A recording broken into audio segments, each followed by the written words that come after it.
नमस्कार, मैं आपका साथी सुमित अवस्थी। चक्रव्यूह का वक्त हो चला है। सबसे पहले वो 4 कहानियां जिन पर आज आपने वोटिंग कर नतीजे हमको दिखाए। पहली कहानी 18% दर्शकों की पसंद के साथ चौथे नंबर पर है न्यायमूर्ति का शिक्षा वाला आईना। सरकार अब जज साहब की सलाह मानेगी क्या? डिटेल में आगे पूरी खबर आपको दिखाता हूं। 21% दर्शकों की पसंद बनी है बीजेपी सांसद कंगना रनौत की एक और नई परेशानी। अब उन्होंने एक नया पंगा ले लिया है। ये पंगा किससे लिया है, कितनों से लिया है और क्यों उनको पंगा लेना पसंद है? 7:28 पर डिटेल में इस खबर पर नजर डालते हैं। आगे बढ़ेंगे। 25% वोटों के साथ आज नंबर 2 पर पटना में सरकार वर्सेस जेनजी। कहां फंस गए बिहार के सम्राट? जेनजी का आंदोलन दिल्ली और रांची के बाद अब पटना की सड़कों पर है। और जो खबर आज की सबसे बड़ी खबर बनी है, लीड स्टोरी है, जिससे आपने सबसे ज्यादा 36% वोट दिए हैं, वो है कॉकरोच का प्लान। 5 सितंबर शिक्षक दिवस। क्या दिल्ली में फिर से मचेगा बवंडर? इस खबर पर सबकी नजरें हैं और यही हमारी आज की आपके वोटों के कारण सबसे बड़ी कवर स्टोरी है।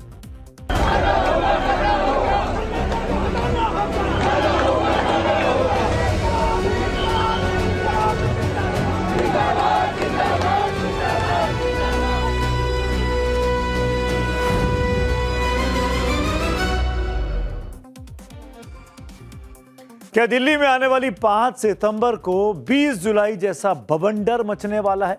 क्या दिल्ली में एक बार फिर कॉकरोच एकता की मशाल जलने वाली है?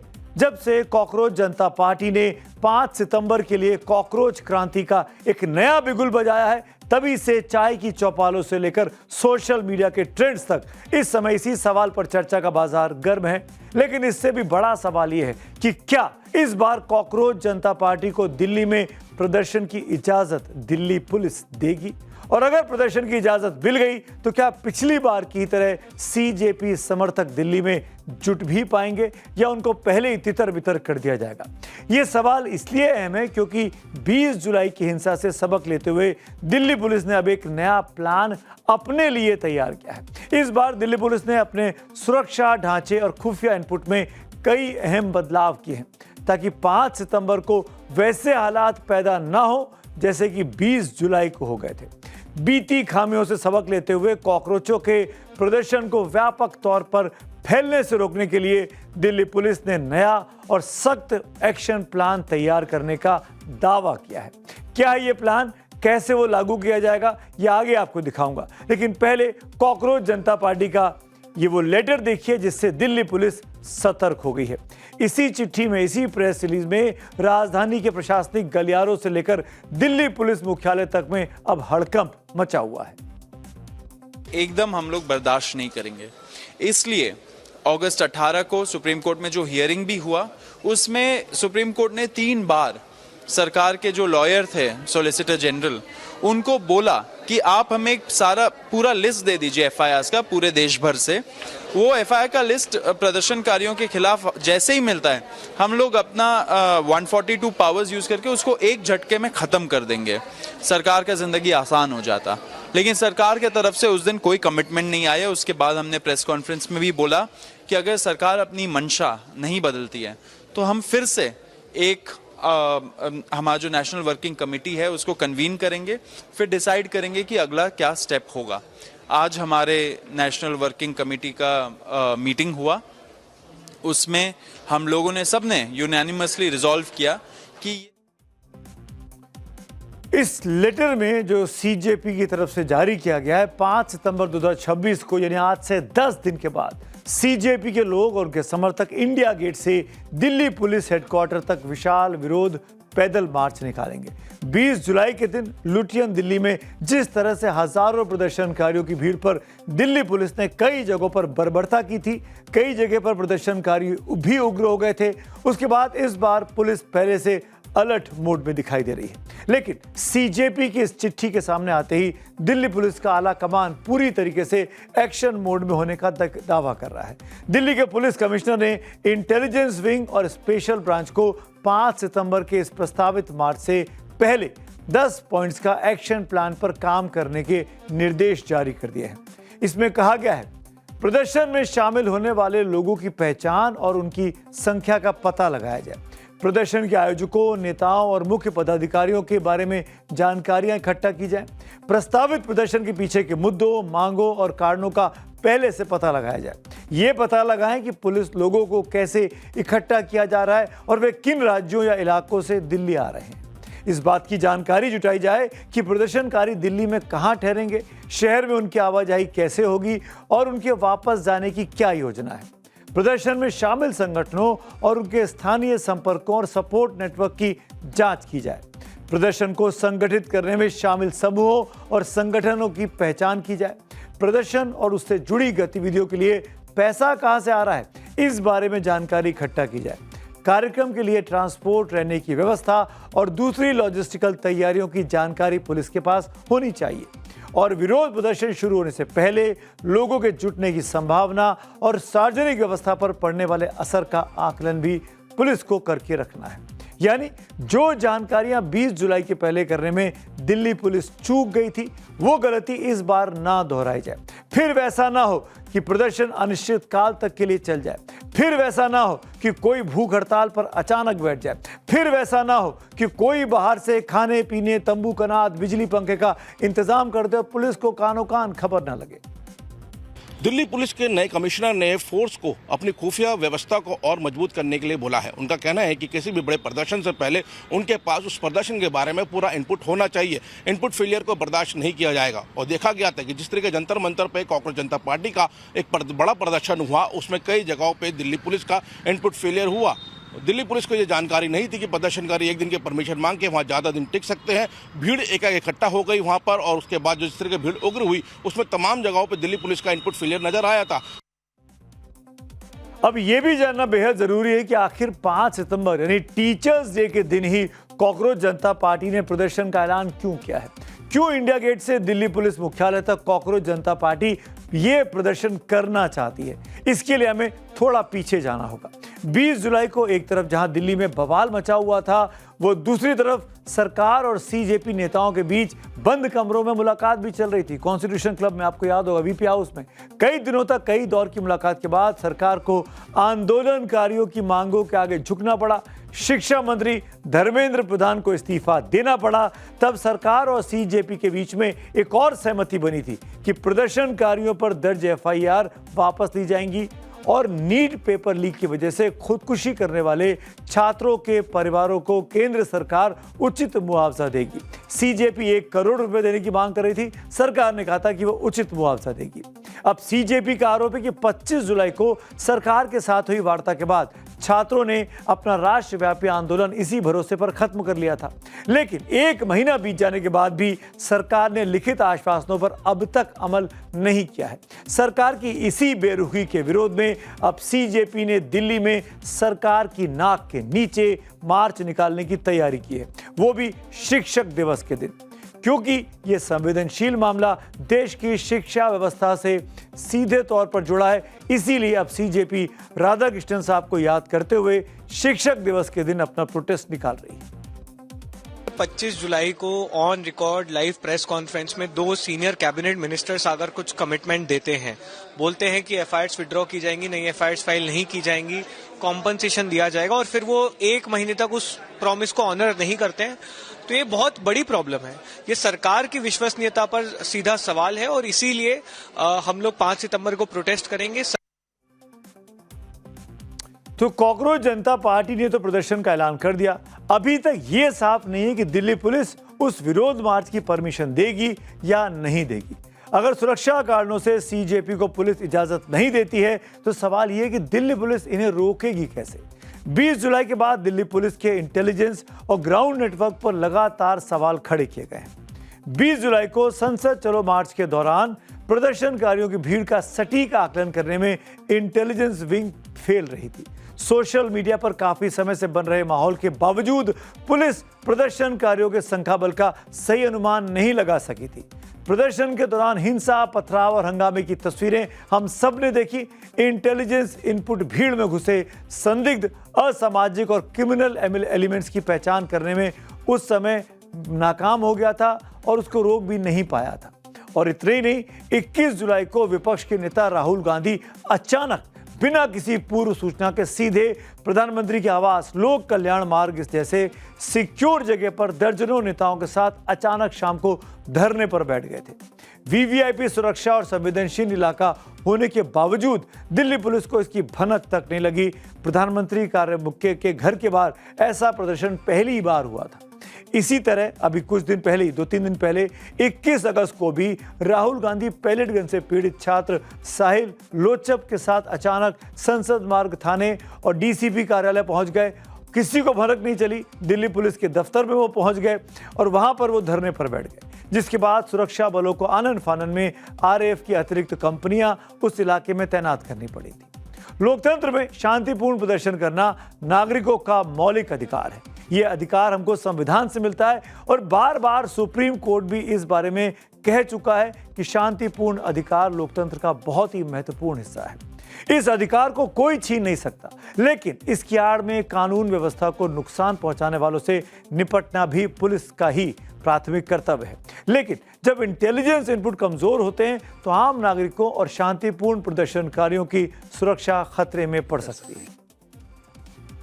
दिल्ली पुलिस को देश की सबसे बेहतरीन, सबसे मॉडर्न पुलिस फोर्स में से एक कहा जाता है, क्योंकि उसके पास राजधानी में रहने वाले सभी वीवीआईपीज की, जितने भी पॉलिटिशियंस हैं, ब्यूरोक्रेट्स हैं, जजेस हैं, उनकी सुरक्षा की बेसिक जिम्मेदारी दिल्ली पुलिस के पास होती है।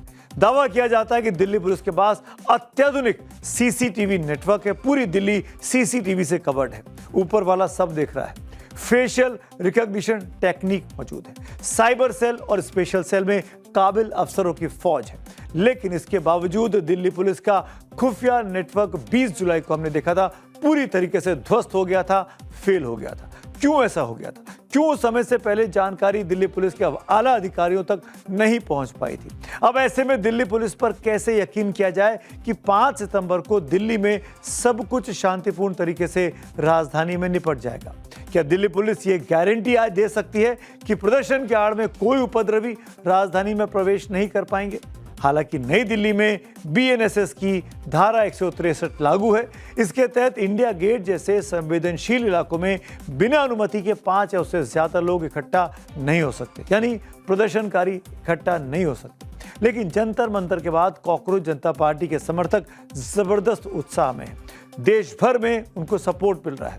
सोशल मीडिया पर पार्टी के फॉलोअर्स लगातार बढ़ते जा रहे हैं। लिहाजा कॉकरोच जनता पार्टी के ऐलान को हल्के में कतई नहीं लिया जा सकता। इस बीच कॉकरोच जनता पार्टी ने अपनी टीम को अब और बड़ा कर दिया है। लगातार विस्तार हो रहा है सीजेपी का।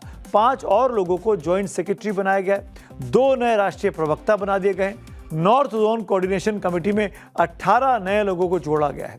वेस्ट जोन के लिए 11 और ईस्ट जोन के लिए 16 पदाधिकारी नियुक्त कर दिए गए और इन सब का वही काम है, प्रेशर ग्रुप के तौर पर काम करना, सिस्टम की खामियों को उजागर करना और खासकर शिक्षा के क्षेत्र में छात्रों के मुद्दों को तरजीह देना। आपको याद होगा कि 20 जुलाई को करीब 30-40 हजार युवा अचानक राजधानी की सड़कों पर, वो भी संसद के आसपास सड़कों पर आ गए थे और संसद की तरफ कूच भी करने लगे थे, जिससे पुलिस की सुरक्षा व्यवस्था पूरी तरीके से चरमरा गई थी। उस वक्त प्रदर्शनकारियों पर दिल्ली पुलिस की बर्बरता की देश भर में तीखी आलोचना हुई। जिस तरह से पैलेट गन चली, जिस तरीके से नुकीली कील लगी लाठियां बरसाई गई, जिस तरीके से महिला प्रदर्शनकारियों को पुलिस वालों ने जबरन उनके शरीर के साथ डंडे मारे। अब एक बार फिर दिल्ली पुलिस की साख दांव पर इस बार लगी है। 5 सितंबर को दिल्ली पुलिस इसे कैसे हैंडल करेगी, अब ये सबको देखना है।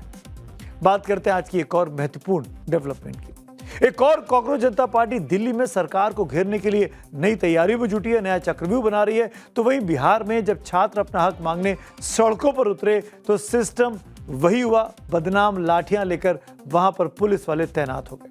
पटना की सड़कों पर आज दौड़ा कर युवाओं को पीटा गया, क्योंकि सरकार से जवाबदेही चाह रहे थे।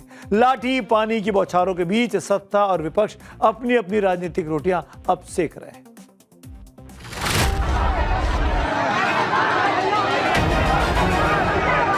जब तक तोड़ेंगे नहीं, जब तक छोड़ेंगे नहीं।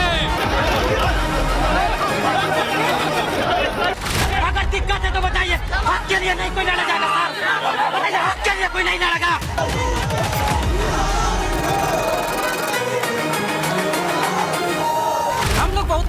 हैं सर। 2022 में फॉर्म भरे हैं, तब से इंतजार कर रहे हैं। एग्जाम नहीं लेना आता, फॉर्म नहीं भरवाते हैं। किसी कोई बात नहीं कि बीपीएससी की मीटिंग होती तो हम लोग कुत्ता गवार जो बोला जाता बोल दिया जाता है।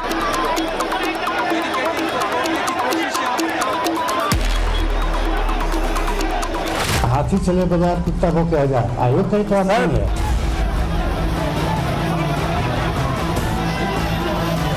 लाठी खा रहे हैं, मुकदमे हो रहे हैं, AK-47 गोलियां चल रही हैं, अब बचा क्या अधिकारियों का गाली खाना। तेजस्वी जी को फिर कहूंगा, बिहार सरकार के स्कूल में एडमिशन लीजिए, 10th पास कीजिए और फिर परीक्षा पर आकर के और हमें सुझाव दीजिए।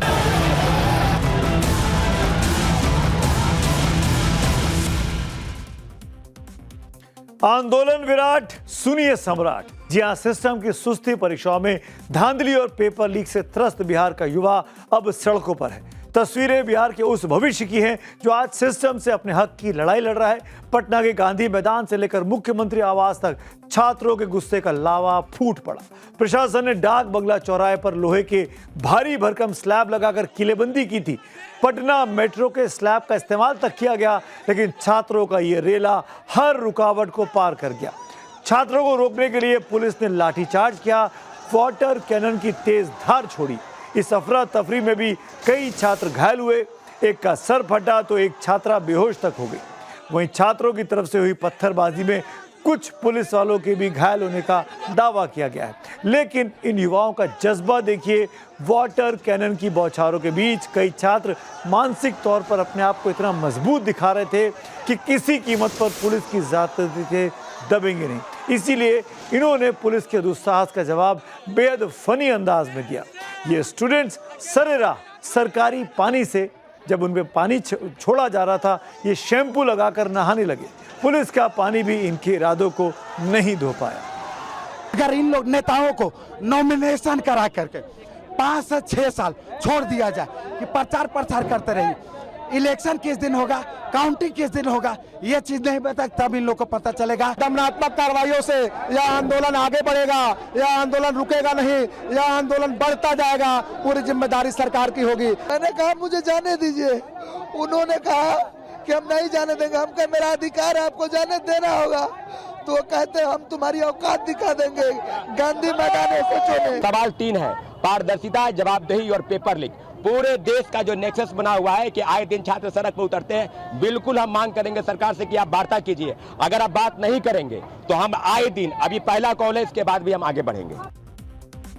क्यों छात्र गुस्साएं, क्या ये छात्र चाहते हैं, आगे विस्तार से बताऊंगा। लेकिन पिछले कई दिनों से पटना में जारी छात्रों के आक्रोश के बीच बिहार पब्लिक सर्विस कमीशन यानी बीपीएससी के परीक्षा नियंत्रक राजेश कुमार सिंह के एक बयान ने जले पर नमक छिड़क दिया है। राजेश कुमार सिंह ने प्रदर्शनकारी छात्रों की तुलना एक मुहावरे के जरिए डॉग यानी कुत्तों के साथ कर दी थी। एक आईएएस अफसर के इस विवादित बयान ने छात्रों को इस कदर भड़काया कि पटना के डाक बंगला चौराहे पर अब कुत्ता जनता पार्टी के बैनर लहराने लगे। विवाद बढ़ा तो एग्जाम कंट्रोलर साहब के सुर बदले, वीडियो जारी करके सफाई दी कि बयान को तोड़ मरोड़ कर दिखाया जा रहा है, लेकिन तब तक तीर कमान से निकल चुका था, नुकसान हो चुका था। मुख्यमंत्री सम्राट चौधरी ने तुरंत एक्शन लेते हुए राजेश कुमार सिंह को सस्पेंड करने के निर्देश दे दिए। हाथी चले बाजार कुत्ता को क्या जाए, आयोग का ही काम नहीं है। हाथी चले बाजार कुत्ता को क्या जाए, आयोग का ही काम नहीं है। मेरे द्वारा एक लोकोक्ति बताई गई थी, जिसको कि सोशल मीडिया पर कुछ तोड़ मरोड़ कर पेश किया जा रहा है अन्य संदर्भ में। मैं कहना चाहता हूं कि मेरा किसी व्यक्ति विशेष या समूह को ठेस पहुंचाने का कोई इरादा नहीं था।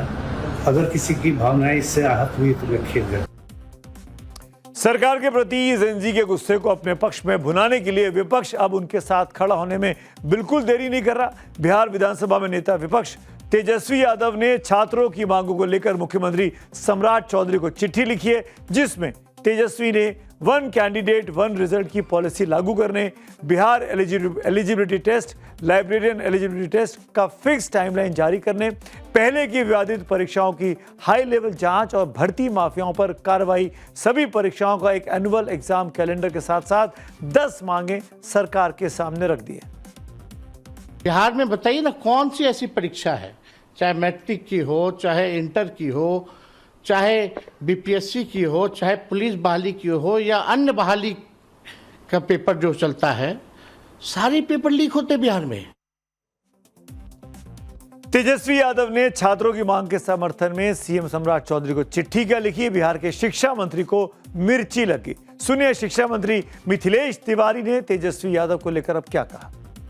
आश्चर्य हुआ मुझे भी सुनकर कि जिस व्यक्ति ने कभी कोई बोर्ड की परीक्षा भी नहीं दी, वो परीक्षा पर सुझाव दे रहा है।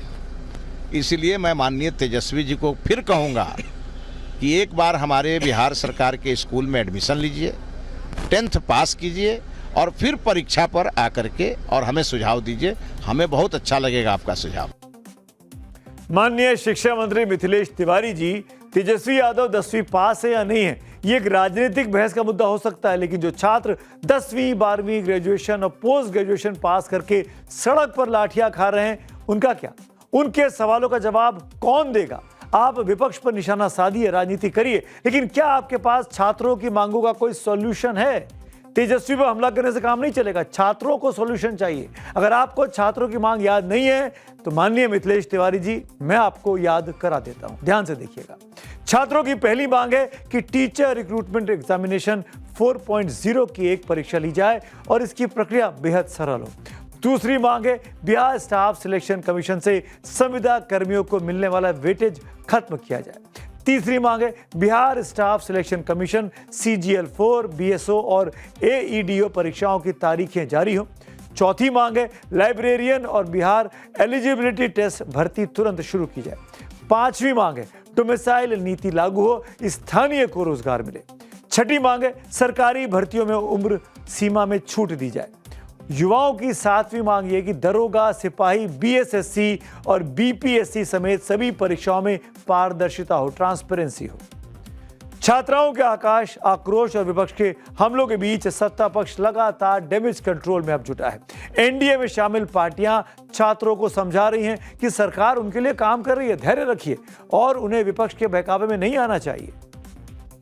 स्टूडेंट सबका नहीं प्रोटेस्ट है, स्टूडेंट के कंधों पर बंदूक चला के अपने राजनीतिक रोटी सेकने वालों का ये प्रदर्शन है। लोग नौकरी देने वाले नहीं है, ये लोग आपके खून और पसीना का इस्तेमाल करके अपना राजनीतिक चमकाने वाले लोग हैं। 15-18 दिन से निरंतरता में ये छात्र इस धूप गर्मी में परेशान हो रहे हैं, ये कतई उचित नहीं है। और सबसे बड़ा सवाल है कि क्या छात्रों के इस विराट आंदोलन के आगे बिहार की सम्राट सरकार भी सरेंडर कर देगी? ये सवाल इसलिए क्योंकि युवा आक्रोश के आगे हाल ही में दो सरकारें घुटने टेक चुकी हैं।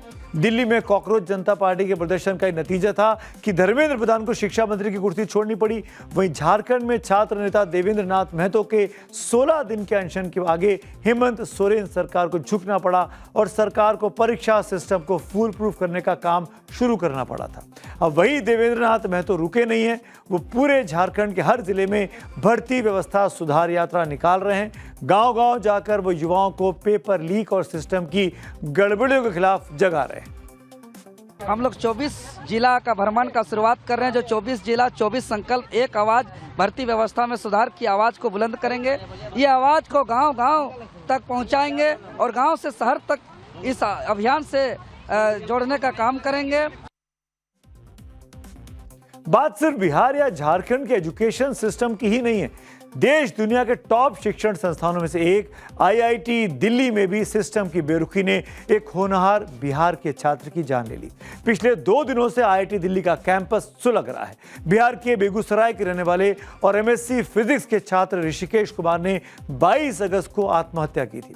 आरोप है कि हॉस्टल अलॉटमेंट में लगातार हो रही टालमटोल और डीन के व्यवहार से ऋषिकेश मानसिक तनाव में आ गया था। सिस्टम की इसी संवेदनहीनता के खिलाफ सोमवार से IIT दिल्ली के छात्रों ने लेक्चर हॉल कॉम्प्लेक्स के बाहर धरना शुरू कर दिया है। बड़ी संख्या में छात्र एकजुट हो चुके हैं और पूरी तरह से क्लासेस का बहिष्कार कर रखा है। IIT दिल्ली के इन प्रदर्शनकारी छात्रों की मांग है कि सुसाइड की वजहों और हॉस्टल अलॉटमेंट में देरी की स्वतंत्र जांच हो, लापरवाही बरतने वाले डीन और जिम्मेदार अफसर्स का तुरंत इस्तीफा हो, ऋषिकेश के परिवार को 1 करोड़ का आर्थिक मुआवजा दिया जाए।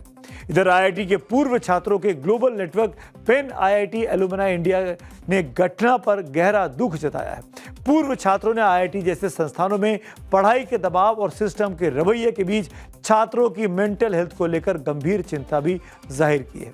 आईआईटी दिल्ली ने 5 सदस्यीय बाहरी जांच समिति गठित कर दी है इन छात्रों की मांग के आगे।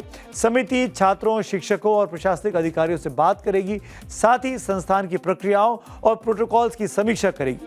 कमेटी को 2 सप्ताह में रिपोर्ट देने को अब कहा गया है। बात करते हैं आज की अगली कहानी की।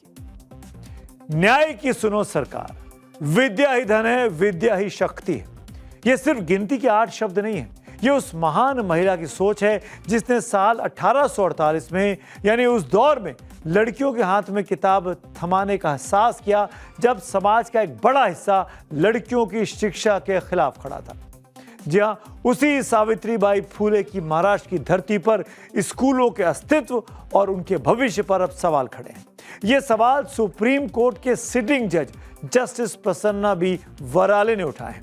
23 अगस्त को जस्टिस वराले ने महाराष्ट्र के धुले के शिरपुर में हुए एक कार्यक्रम में बहुत ही महत्वपूर्ण टिप्पणी की, न्याय की बात की।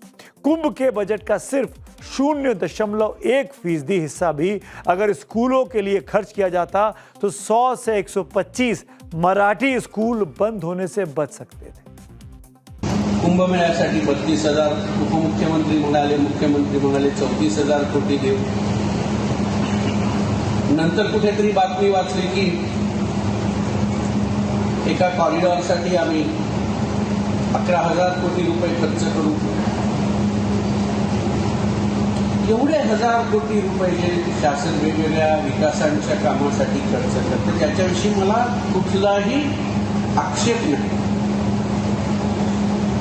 पण जर या हजारो कोटीच्या रकमेची जर साधन तरतूद करत असेल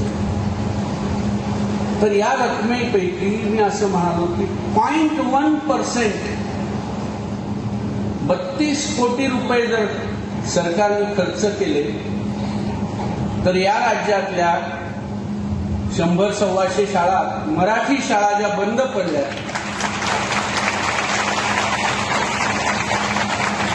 त्या बंद पडल्या नाही। ये टिप्पणी किसी राजनीतिक आरोप प्रत्यारोप की नहीं थी, किसी राजनीतिक दल के नेता ने नहीं कही थी। ये बात सुप्रीम कोर्ट के एक न्यायाधीश ने कही। इसीलिए सवाल केवल महाराष्ट्र सरकार से नहीं, सवाल उस सोच से है जिसमें हजारों करोड़ रुपए के बड़े बड़े प्रोजेक्ट्स के लिए हजारों करोड़ का फंड तो है, लेकिन स्कूल बचाने के लिए पैसा कम पड़ जाता है। आज की जेन अल्फा पीढ़ी भी तो यही सवाल कर रही है। ऐसे में जेन अल्फा के सवाल और सुप्रीम कोर्ट की न्यायमूर्ति प्रसन्ना बी वराले की सलाह को अलग करके देखने की जरूरत बिल्कुल नहीं है। इस सवाल को आज की नई पीढ़ी की नजर से देखने की इस वक्त सख्त जरूरत है। अब जरा ठहर कर सोचिए, कुंभ गलत नहीं है, कुंभ हमारी आस्था है, सनातन परंपरा है, करोड़ों लोगों की श्रद्धा का केंद्र है। साथ ही विकास के बड़े प्रोजेक्ट्स भी जरूरी हैं, कॉरिडोर जरूरी है, सड़कें जरूरी हैं, इंफ्रास्ट्रक्चर भी जरूरी है। कुंभ होता है तो सब चीजें तैयार भी की जाती हैं, लेकिन इसका क्या ये मतलब है कि शिक्षा उससे कम जरूरी है? सरकार के पास अगर हजारों करोड़ रुपए के प्रोजेक्ट्स के लिए पैसा है तो उस बच्चे के लिए पैसा क्यों नहीं है जिसके लिए बनाए गए स्कूल बंद हो रहे हैं, जर्जर हो रहे हैं, खराब हालत में है? उस स्कूल के लिए पैसा क्यों नहीं है जहां देश की भावी पीढ़ी बुनियादी सुविधाओं तक के लिए जूझती रहती है? जस्टिस वराले ने जिस आंकड़े की तरफ इशारा किया वो सिर्फ एक आंकड़ा तक नहीं है, ये सरकार की प्राथमिकताओं पर दरअसल की टिप्पणी है, सवाल है। महाराष्ट्र में इस वक्त करीब 1,08,157 स्कूल है। इनमें पढ़ने वाले बच्चों की संख्या करीब 2,12,00,000 है। 85,702 स्कूल मराठी माध्यम के हैं, जिनमें 1,27,00,000 से ज्यादा बच्चे पढ़ते हैं। पिछले 3 साल में मराठी माध्यम के 624 स्कूल कम हुए हैं, बंद हुए हैं। वहीं मुंबई में पिछले 6 साल में लगभग 40 मराठी स्कूल बंद हो चुके हैं और मराठी माध्यम के छात्रों में करीब 47,000 की कमी तक आई है। आप आए दिन ये देखते होंगे कि कैसे आज की जेन अल्फा भी सवाल पूछ रही है। तमाम वीडियोस आजकल जेन अल्फा के वायरल हो रहे हैं अपनी स्कूल की व्यवस्था को लेकर। इस मासूम आबादी को शायद बजट की पूरी किताब समझ में भी ना आए, लेकिन उसे इतना जरूर समझ में आता है कि जिस भविष्य में उसे जीना है उसकी तैयारी कैसी हो रही है। उसे स्मार्ट सिटी चाहिए, लेकिन स्मार्ट स्कूल भी चाहिए, स्मार्ट क्लासरूम भी चाहिए। उसे चौड़ी सड़क चाहिए, लेकिन स्कूल तक जाने का सुरक्षित रास्ता भी चाहिए, गड्ढों के रहित वाला रास्ता। उसे डिजिटल दुनिया भी चाहिए, लेकिन हाथ में अच्छी किताबें भी चाहिए। जबकि अफसोस की बात यह है कि सरकारों के बजट में स्कूल सिर्फ एक संख्या भर रह गया है, एक मद भर है। लेकिन बच्चों के लिए स्कूल उनका पूरा भविष्य होता है। नासिक त्र्यंबकेश्वर सिंहस्थ कुंभ मेला 2027 में होने वाले सिंहस्थ कुंभ के सरकार ने करीब 34,732 करोड़ रुपए का बजट रखा है। अब अनुमान लगाइए, अब हिसाब देखिएगा। अनुमान है कि इस कुंभ में करीब 12 करोड़ श्रद्धालु नासिक पहुंचेंगे। यानी अगर पूरे बजट को श्रद्धालुओं की संख्या से जोड़कर देखें तो एक श्रद्धालु पर सरकार करीब 3,000 रुपए का खर्च करने वाली है।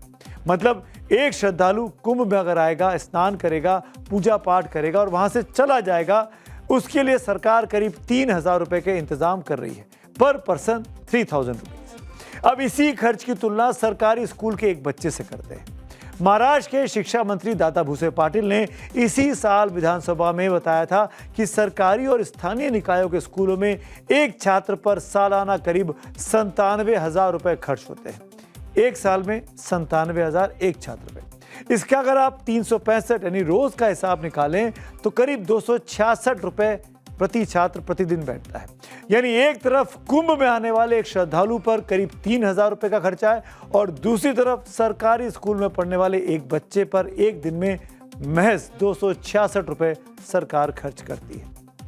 जस्टिस बहराले ने जो सवाल उठाया वो कुंभ का विरोध नहीं है, वो विकास का विरोध भी नहीं है, लेकिन सियासत ने देखिए कैसे इनमें भी विरोध की राह ढूंढ ली है। कुंभ मेला में 35,000 करोड़ रुपए खर्चा करने के लिए आपके पास है और 3,000 रुपए खर्चा शिक्षा पे खर्चा करने के लिए आपके पास में पैसे नहीं है। इससे यही दर्शाते हैं कि ये सरकार देश को अनपढ़ गवार कराना चाहती है। गंगा में डुबकी या लगाना कर गोदावरी में डुबकी लगाने से वो कोई उसका भविष्य सुधर नहीं जाता है। महाराष्ट्र के पवित्र भूमि पर महाकुंभ होने जा रहा है और उसे प्रत्यक्ष अप्रत्यक्ष रूप से कांग्रेस नेता विजय वडेट्टीवार उसे विरोध कर रहे हैं। या अयोध्या का राम मंदिर हो, कांग्रेस उसे विरोध ही करते आई है। जब चुनाव आते हैं तब जनेऊ पहनने का नाटक क्यों करते हो आप? सावित्रीबाई फूले ने जिस महाराष्ट्र में लड़कियों के लिए स्कूल खोलने के लिए समाज से लड़ाई लड़ी थी, अगर उसी आज महाराष्ट्र में स्कूल बंद हो रहे हैं तो इतिहास तो सरकार से जरूर सवाल करेगा। आपने इमारतें तो बहुत बनाई, लेकिन बच्चों के लिए क्या बचाया? लेकिन ये सिर्फ महाराष्ट्र भर की बात नहीं है, पूरे देश का ये बहुत बड़ा मुद्दा है। केंद्रीय बजट के कुल आकार में शिक्षा मंत्रालय की हिस्सेदारी जहां 2013-14 में 4.6% हुआ करती थी, 18-19 में यह गिरकर 3.48% रह गई। 2023-24 में शिक्षा बजट देश के कुल बजट का 2.7% पर सिकुड़ गया और अब यानी इस साल 2026-27 में तो मात्र 2.6% हिस्सा ही शिक्षा के लिए कुल बजट का आवंटित किया गया है। यानी पिछले 13 सालों में स्कूली शिक्षा और उच्च शिक्षा दोनों के बजट में भारी कटौती की गई है। एक तरफ देश के शिक्षा बजट में भारी गिरावट है, जिसका सीधा असर जमीनी हकीकत के तौर पर अब सामने भी आने लगा है। नीति आयोग की रिपोर्ट कहती है कि पिछले 10 साल में देश में 94,000 सरकारी स्कूल बंद हो चुके हैं, जिससे एडमिशन में 2,26,00,000 बच्चों की कमी आ गई है। स्कूल बंद तो बच्चे आए तो आए कहां, पढ़े तो पढ़े कहां। अब बात करते हैं आज की अगली स्टोरी। बात उस कंट्रोवर्सी क्वीन कंगना रनौत की। दुष्यंत कुमार का मशहूर शेर है, सिर्फ हंगामा खड़ा करना मेरा मकसद नहीं, मेरी कोशिश है कि यह सूरत बदलनी चाहिए। आप भी सोच रहे होंगे कि दुष्यंत कुमार के इस शेर से कंगना रनौत कैसे जुड़ती है, तो मैं आपको बता दूं कि इस शेर से बीजेपी की सांसद कंगना रनौत की इमेज के बिल्कुल उलट ये शेर है। कंगना रनौत कुछ बोलें, किसी कीमत पर किसी पर भी टिप्पणी करें, सोशल मीडिया पर कमेंट करें और विवाद ना हो, हंगामा खड़ा ना हो, ऐसा हो ही नहीं सकता।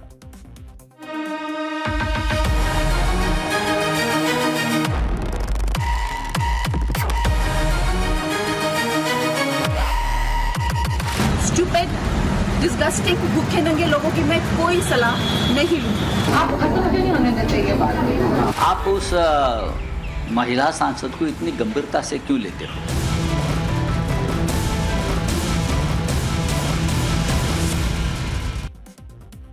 तो आखिर भाई कंगना रनौत को कष्ट क्या है? ताजा विवाद एक्ट्रेस कृति सेनन के एक ज्वेलरी के विज्ञापन पर शुरू हुआ है। बीजेपी सांसद कंगना रनौत ने कृति सेनन के ये जो विज्ञापन आप देख रहे हैं रक्षाबंधन का, इस पर सवाल उठाए हैं और पूछा है कि ऐसे कपड़ों में भाई को राखी क्यों बांध रही है। विज्ञापन में Kriti Sanon bralette style blouse, cap और ड्रेप्ड स्कर्ट में दिखाई देती है। कृति सेनन की यही ड्रेस कंगना रनौत को खटक रही है। कंगना रनौत ने इस ड्रेस पर आपत्ति जताते हुए इंस्टाग्राम पर एक पोस्ट किया जिसमें वो लिखती हैं, आजकल महिलाओं के लिए बहुत अच्छा समय है। हमारे वार्डरोब में तरह तरह के कपड़े भरे पड़े हैं। आज की महिला ग्लोबल है। कॉकटेल ड्रेस से लेकर लहंगा चोली, जीन्स से लेकर साड़ी, बिकिनी से लेकर सलवार कमीज तक इतने सारे ऑप्शन होने के बावजूद आप बिकिनी या अंडरगारमेंट्स पहनकर अपने भाई को राखी क्यों बांधेंगी? आपके स्टाइलिंग ऑप्शंस कहाँ गए? ये विज्ञापन जानबूझकर अजीब बनाया गया लगता है। यहां सवाल कृति सेनन के कपड़ों का है ही नहीं, सवाल ये कि कंगना रनौत को किसी दूसरी महिला के कपड़े तय करने की जरूरत क्यों महसूस हो रही है? अगर किसी भाई बहन को उस विज्ञापन के अंदाज से कोई परेशानी नहीं है, जो लोग एक्टिंग कर रहे हैं उस विज्ञापन में उनको परेशानी नहीं है, जिसने वो ऐड बनाया उनको परेशानी नहीं है, कोई और महिला संगठन निकल कर नहीं आया है सामने, तो फिर कंगना को क्या परेशानी है? कंगना को किस बात की चीज खटक रही है? और ये भी तो एक ऐड है जैसा कि फिल्म हुआ करती है। यानी कृति सेनन एक मॉडर्न भारतीय बहन के किरदार में इस विज्ञापन में दिखाई देती है। एक अप मार्केट अर्बन फैमिली की सदस्य के तौर पर अपने भाई से उनको राखी बांध रही है, राखी मना रही है भाई के साथ। इस किरदार और इस एड में कतई भी वल्गैरिटी या अश्लीलता नहीं दिखाई देती है। इमोशन से भरा, भाई बहन के प्रेम से भरा ये विज्ञापन है। और सबसे दिलचस्प बात देखिए, कंगना रनौत खुद फिल्मों में अलग अलग किरदार निभाती रही हैं और ऐसी ड्रेसेस में नजर आई हैं जिसके खूब चर्चे हुए। फिल्मों में वो कभी गैंगस्टर की दुनिया में दिखाई दी तो क्या ये मान लिया जाए कि कंगना खुद गैंगस्टर भी थी? कभी फैशन और वो लम्हे जैसी फिल्मों में इंटीमेट और सिजलिंग सीन दिए तो क्या माना जाए कि असल जिंदगी में भी वो ऐसी होती होंगी? बिल्कुल नहीं कह सकते। एक्टिंग अपनी है, वो किरदार था जो उस दौर के हिसाब से बहुत ज्यादा चर्चा में हमेशा कंगना रही है। कंगना बोल्ड स्क्रीन प्रेजेंस के लिए मशहूर रही है। लेकिन यहाँ सवाल ये नहीं कि कंगना रनौत ने क्या पहना था, सवाल दरअसल ये है कि जो स्वतंत्रता वो अपने लिए सही मानती रही है, वही आज़ादी किसी दूसरे एक्ट्रेस के लिए सही क्यों नहीं मानती है? अब कृति सेनन ने भी कंगना रनौत के बिकिनी वाले बयान का जवाब देते हुए कहा कि संस्कृति दिल में होती है, कपड़ों में नहीं। हम महिलाओं को ये बताना आप कब बंद करेंगे कि उन्हें क्या पहनना चाहिए? महिलाओं के कपड़े संस्कृति तय नहीं करते।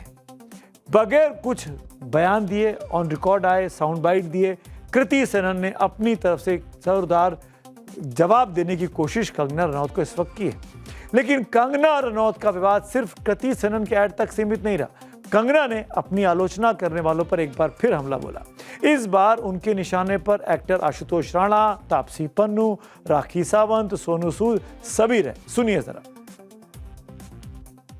चाहे वो आशुतोष राणा हो जो कहते हैं कि कुत्ते की तरह भौंकते हैं, चाहे सोनू सूद टाइप लोग हैं जो कहते हैं कि मुझे तरीका सीखना चाहिए, राखी सावंत टाइप लोग हैं जो मेरे चरित्र पर जो है हर तरीके की भद्दी टिप्पणी करते हैं, तापसी पन्नू टाइप लोग हैं जो मेरे माता पिता को, मेरी परवरिश को, मेरे बैकग्राउंड को अपमानित करते हैं। ये लोगों के लिए मेरा सिर्फ एक मैसेज है कि अगर आप लोग मेरे समान 1% भी लाइफ में सक्सेस नहीं कमा पाए हो तो मैं आपका कोई भी ज्ञान नहीं सुनूंगी। कोई कुत्ता कह रहा है, कोई माता पिता को गाली दे रहा है, कोई कहता है टांग उठाती है, मैं ये भद्दी टिप्पणियां नहीं सुनूंगी। ये भूखे नंगे लोग मुझ पे लैच ऑन नहीं हो सकते हैं। माननीय सांसद की भाषा अपने तरीके से अपने विरोधियों का पुरजोर तरीके से विरोध करती हुई, आलोचना करती हुई, उन पर तीखी टिप्पणियां करती हुई, जो कि बहुत से लोगों को शायद पसंद भी ना आए। अपने विरोधियों के बयान से असहमति जताई जा सकती है, उन पर जुबानी हमला बोला जा सकता है, लेकिन सांसद कंगना का अपनी भाषा का भी उनको ध्यान रखना चाहिए।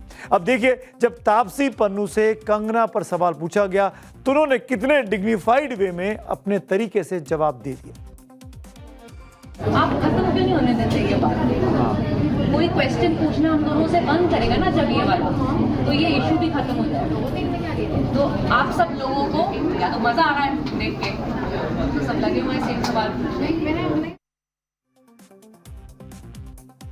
मैं ये साफ कर दूं कि हमको बिल्कुल मजा नहीं आ रहा है। तापसी पन्नू जी एक बयान देता है, दूसरा पलटकर जवाब दे देता। आज आपने अपनी तरफ से इस कंट्रोवर्सी को खत्म करने की कोशिश की है, अब आप उम्मीद करिए कि कंगना जी इस पर कुछ ना बोलते। अब जरा उसी सक्सेस की बात कर लेते हैं जिसका पैमाना कंगना दूसरों के लिए तय कर रही थी। कंगना की, उन्होंने कहा ना 1% भी मेरे कामयाबी में नहीं है। अब कंगना का सक्सेस रिकॉर्ड देखते हैं। कंगना के आखिरी रिलीज फिल्मों का रिकॉर्ड अब देख लीजिए। बॉक्स ऑफिस के आंकड़ों के मुताबिक भारत भाग्य विधाता का वर्ल्ड वाइड कलेक्शन करीब 8 करोड़ 14 लाख रुपए, अब ये भी आई थी। इमरजेंसी फिल्म का कलेक्शन करीब 21 करोड़ रुपए के आसपास था। तेजस फिल्म का कलेक्शन करीब 5 करोड़ 60 लाख रुपए था, जबकि धाकड़ का कलेक्शन करीब 3 करोड़ 77 लाख रुपए था। यानी उनकी आखिरी हिट फिल्म अगर आप याद करेंगे तो आपको 11 साल पहले जाना पड़ेगा। 2015 में तनु वेट्स मनु रिटर्न, उस फिल्म को आप हिट कह सकते हैं। वर्ल्ड वाइड कलेक्शन करीब 255 करोड़ रुपए हुआ था। साफ है कंगना का सक्सेस मीटर भी पिछले 11 सालों से ठप पड़ा है, और शायद ये बहुत बड़ी वजह है कि फिल्म में छोड़कर वो राजनीति में दिलचस्पी ले रही है। कंगना 2024 में हिमाचल के मंडी से सांसद बनी भारतीय जनता पार्टी के टिकट पर। अब 2 साल से ज्यादा वक्त सवाल पूछा जाना चाहिए कि मंडी के लिए कंगना ने किया क्या। एमपी लेट्स के उपलब्ध आंकड़ों के मुताबिक मंडी के लिए करीब 14 करोड़ 70 लाख रुपए आवंटित हुए, जिसमें से करीब 4 करोड़ 10 लाख रुपए उन्होंने खर्च किए हैं और करीब 10 करोड़ 60 लाख रुपए अभी भी खाते में बचे हुए हैं। यानी अपनी कॉन्स्टिट्यूंसी पर फोकस कम है, दुनिया भर में क्या चल रहा है उन पर टिप्पणियां करने में कंगना पीछे नहीं रहती है। कंगना के एमपी लेट्स फंड से काम पूरा होने की दर मात्र 5% की है, जो कि हिमाचल प्रदेश के चारों सांसदों में सबसे कम है। वहीं कंगना के संसदीय क्षेत्र में 314 काम अलॉट हुए, जिसमें से मात्र 16 काम ही अब तक पूरे हो पाए हैं। यानी मंडी में भी कंगना का काम चल रहा है और दिल्ली तक जुबान ज्यादा चली है। कार्यक्रम के आखिर में आ गया हूं, आपकी फीडबैक का इंतजार रहेगा। पब्लिक व्यूज का वक्त है। सीजेपी के प्लान पर ऋषभ मिश्रा जी का पोस्ट है। जिस तरह से जेन जी देश भर के अलग अलग राज्यों में पेपर लीक के मामलों में आंदोलन कर रहे हैं, उससे यह साबित जरूर होता है कि आने वाले समय में जेन जी एक राजनीतिक पार्टी के रूप में उभरती हुई दिखाई देती है, जिसके कारण युवाओं की सोच भी बदल रही है। एक और पब्लिक व्यू लेता हूं, यह संध्या जी का है कंगना रनौत कंट्रोवर्सी पर। कंगना अब सिर्फ अभिनेत्री नहीं है, माननीय सांसद भी हैं। उन्हें संसद की मर्यादा और मंडी के लोगों के स्वाभिमान को भी ध्यान में रखकर बयान देना चाहिए। विवाद से लाभ किसी का नहीं होता है, पीरियड। तो आज मेरे साथ इतना ही। आपके फीडबैक का इंतजार है। Thanks for watching. Good night.